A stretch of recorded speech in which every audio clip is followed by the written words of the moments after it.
खैरपुर मलक फलाई जमायत यूनिट खैरपुर सदर मलक फ़हद रिज़वान उल हक़ खैरपुर यूनिट जो दौरो कयो। खैरपुर यूनिट जे सदर मोहम्मद रमज़ान मलक जे फासलिंग ऐं सीलिंग जी दुकान जो इफ़्तिताह कयो।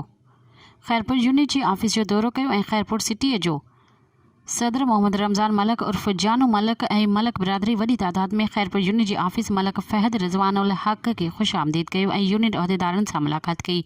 यूनिट जे बारे में ॻाल्हि थी।